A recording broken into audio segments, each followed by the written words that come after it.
but they refused to, and we fought them for 5 years in court, and we won, and they had to eventually change their tax legislation to incorporate this. So I guess, in a sense, when we call Lentil as anything an anti-business, it is an entity that has focused on values that we are trying to promote in the community of inclusion, equality, freedom, and to stay focused on those things. And anything that prevents that journey, we take it as a challenge and a character building exercise. So as all of you know, Shanaka was recognized, and rightly so, in the Australian of the Year Local Heroes. And in that honor roll, they had this sentence which I found interesting.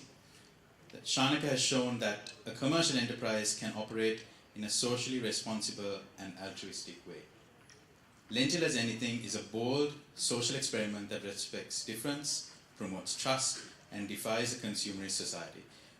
Shanaka, tell us, so we saw that video, but tell us about Lentil as anything, what it does, what the business model really is, because I noticed there was some interest in the earlier session also around business models for social enterprises. And there are aspiring social entrepreneurs here, there are established social enterprises here, all of which are struggling with some of these issues. So Lentil as anything, tell us about it, and what's the business model what is the business model in running? So for legal purposes, we're called an incorporated association, which was set up after the battle with the government. And that basically means the money, we are a not-for-profit organization, so the money technically belongs to the people and is vicariously administered by the government. We are audited every year independently. And it operates on a pay-as-you-feel philosophy. We are sustainable in our own right. We provide about 1.5 million meals a year, about 3,000 meals a day at the moment. It's grown since that video. We've moved into Sydney. We're on the verge of opening in northern Italy. We have a board of administration, and we also have an executive board. And then there are managers in each of the restaurants. We have 50% of our workforce is volunteers, and 50% are paid. Our annual income is about $4.5 million. But that doesn't calculate the volunteer labor that is donated, which is about $9 million in value. A recent study called Social Return on Investment discovered that for every dollar donated to Lentil as anything, there is a $5.80 return back into the community.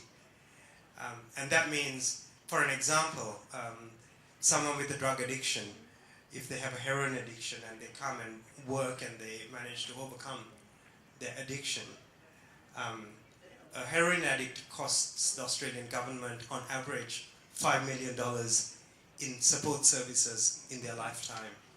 So by helping a heroin addict overcome their addiction, we are contributing and taking fiscal pressure off the government.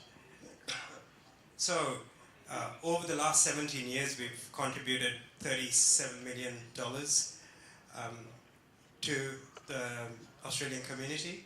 But as a social return on investment, you multiply that by 5.8 to find the real benefit of what Lentil as anything does. But that's just in physical terms. I don't think what we do can really be measured, because every day people come and they quietly feel nurtured. They spend sometimes all day in the restaurant, have breakfast, lunch, and dinner. No one judges them. We care for them. We treat them with kindness and generosity. And these 3,000 people a day who come and eat, I think it's a very strong message of how society can operate, that by focusing on people, that's when we transform society. The money happens anyway. It's, we don't have to worry about it, but it is a challenge to stay focused on the values.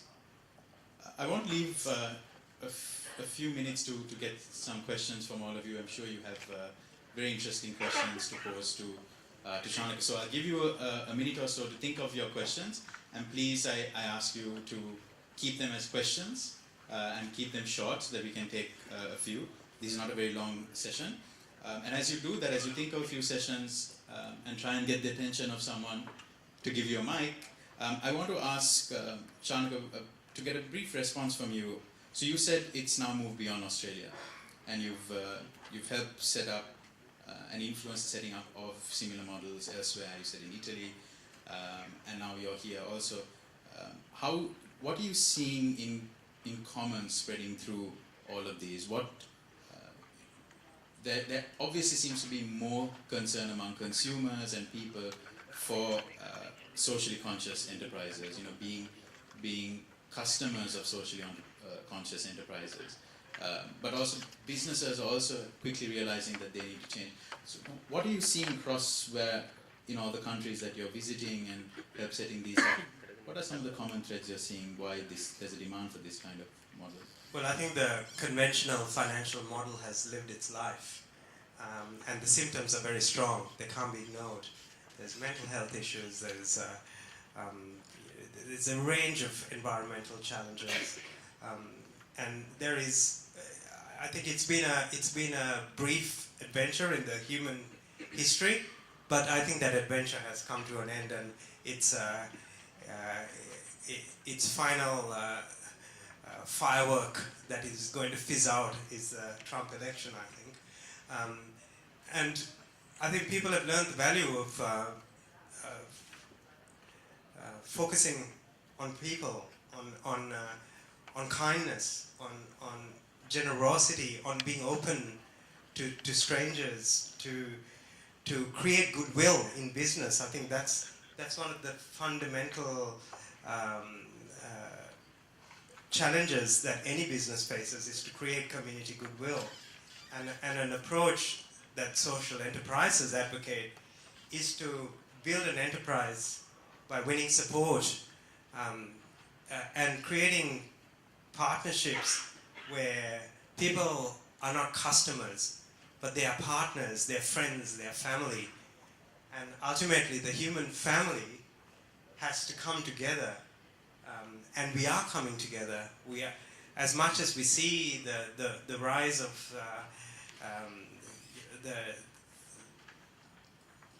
the Brexit and the right-wing movement, I think there's a very strong undercurrent of people who are really taking very bold steps towards adhering to their instincts as human beings and turning to neighbors and bringing down fences and eating together, and these movements are happening globally. I was astounded to be in Torino in northern Italy and realize the incredible amount of community support that existed outside the government framework, where people have just come together and organized themselves and decided that we are going to take power, and we are going to empower ourselves to an extent where we feel we are in charge of our destiny. And that is what is happening, and it is really exciting times. And that's why I think to be in Sri Lanka at this time, where I think Sri Lanka is at the forefront of these values. We have an ancient history, over 23,000 villages dotting this beautiful land, and the traditional customs of the races and the religions who come together. I think of the Tamil pilgrims walking from Jaffna to Katharagama and how they're fed by the Sinhalese villagers along the way. You know, these are incredible stories that don't get enough airtime, but will. Let's move to the audience, and we'll take maybe 2 to 3 questions together, and then we'll pose it to Shanaka. Just raise your hand, and I hope a mic will come to you. So we have Harsha here and one at the back. We'll take both questions together. So, love to understand your revenue model. So, how does you generate enough cash to sustain your business throughout and expand as well? So, do you mean to say when you expand to Sydney, all this with the cash flow, or does volunteers come and donate money? Just curious to find out your model. So we're a very dynamic enterprise because we try and find ways of alleviating our fiscal pressures. For an example, we have started market gardens, so we're growing our produce because we use about 6 tons of fresh produce a week, and we realize it'll be good to grow as much of it as possible.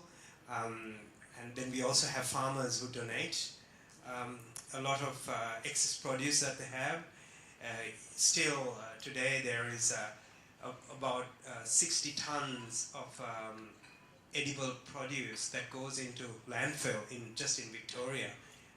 So it is our job to try and access that produce and make sure that it is used for the benefit of the community. But yes, when we expand, we fund it ourselves. We make sure we cut our cloth according to what we have. $4.5 million sounds like a lot of money, but each year we only manage to have a very tiny, if any, profit because all of it goes back into the enterprise. So totally you generate about $4.5 million. That's correct. All the restaurants. Yes. But just one follow-up question. I'm sure the initial stage it would have been very hard because you are not known, you have all kind of challenges. So how did you really sustain the earliest stage? Because some of the stuff that you meant can be done at a later growth stage, but earliest stage, how did you really tackle? That will be a very good sharing for most of the entrepreneurs here. So the first restaurant I actually set up by setting up a little cottage industry in interior Hikadua, recycling sari fabrics and turning them into wraparound skirts. It happened to be at the right time when the catwalks in Paris and Milan were featuring ethnic fabrics. It became a successful cottage industry, and I managed to save up enough money to start the first restaurant, which is $50,000. It was not a lot of money, but I put all that money into this little restaurant, and each day we made sure that we didn't spend more than what we earned. And so literally each day at the start, we took the money to the tent, brought it back, paid the previous day's bills, and then made the orders for that particular day's meals. And then we also built community goodwill. So whenever we had hardship, when we could, for an example, we didn't have insurance, and some guy broke one of our window panes, and it was about a $2,000 replacement. But because we had built community goodwill, the community got together and held a fundraiser to fix that window, because this enterprise was owned by the community in every way. They knew clearly that there were no profits going into an individual's pocket. So because of the sincerity of the practice and the clarity with which we projected ourselves, I think it sustained all the challenges